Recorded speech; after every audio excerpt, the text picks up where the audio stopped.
Hi, ako nga po pala si Jonas. Nagsisikap ako para sa pangarap ko, kaya tara, samahan niyo ako. May backdrop nga daw si Tita Donna dito sa barangay namin. At bago natin ipagpatuloy itong video na to, kung hindi ka pa nakafollow, follow naman para lagi kang updated sa aking mga bagong video. Buwan ng wika nga mga kaimik, kinabukasan dito sa barangay namin. At si Tita Donna nga daw ang magbabackdrop. Dahil nga sa good mood ako ngayon for today's video mga kaimik, isasamahan natin. Dahil gusto nga rin nila magpasama. At dito nga sa part na to mga kaime, naasikaso na namin yung mga gamit na kakailanganin namin. Actually nga mga kaime, kakarating nga lang namin dahil nga sa galing kami ng Kadiwa Park. Doon na rin kasi sinelebrate yung 3 months ng anak ni Kuya Mac. At pagdating nga namin mga kaime, ay naku po, biglaan dumating si Tita Donna na nagpapatulong dahil may setup daw siya dito sa barangay namin. So dahil good mood tayo for today's video, wawa, may pag good mood, hindi sasamahan natin. Ayun nga pala si Boss Alvin, ang may magmamay-ari ng Queen Beans. Sila guys,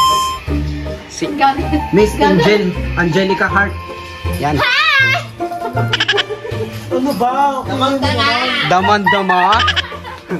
Maihipon ito yung babae, akala mo may itsura, wala mo siyang itsura. Handa? Ngayon, bukas naman po yung geto, mas na push. Hala, bukas nga oh. Anong kali ah? Uy, matino yan sa school. Huwag kayong ano dyan. Ay, kasi ano Bakit? Nag-aaral din siya doon? Pabog? Yan, tinitinda mo puto? Tuwang-tuwa. Kali nito. Ayan guys, nag-ano sila?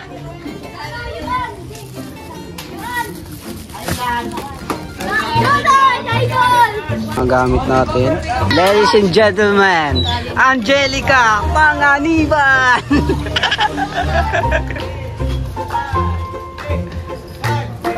Mga terador oh. Naman ang bali ni Joe. Mga mananayaw po dito sa Mia Zone 6. Yan.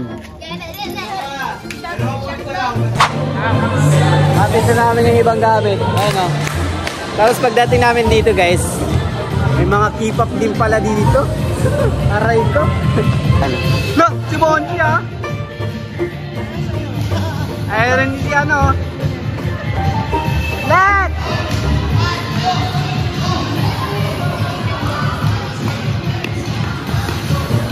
Hindi pa final ah.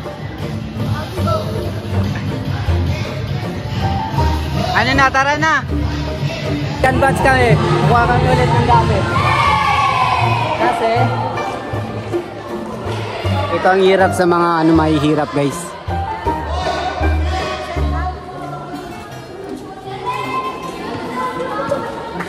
La! Natingin sila. Aray ko.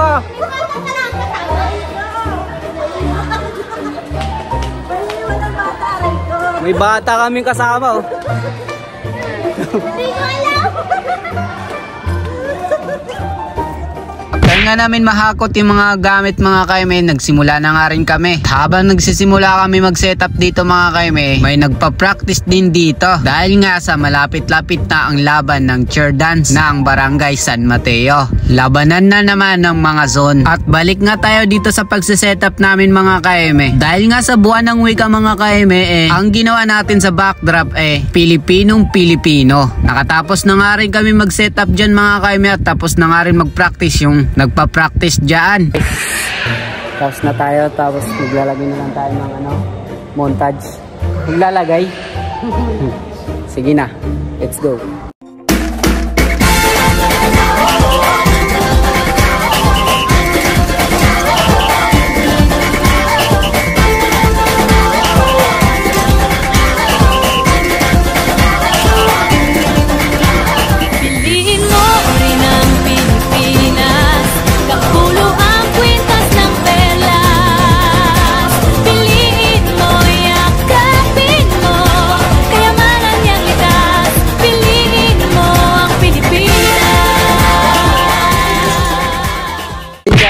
Tapos na kami at pauwi na nga rin kami.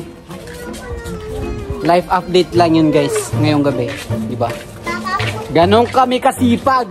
Tama hindi? Tama. Good. At fast forward tayo mga kay, may life update ulit at dito na tayo sa bahay. At tulad nga ng sinabi ko kung saan tayo tutungo, ay dito na rin magtatapos ang ating video walang katuturan. Thank you nga pala sa lahat na sumusuporta at saka susuporta pa lang. Palike and share na rin sa mga bagong video. Let's go! Bye-bye!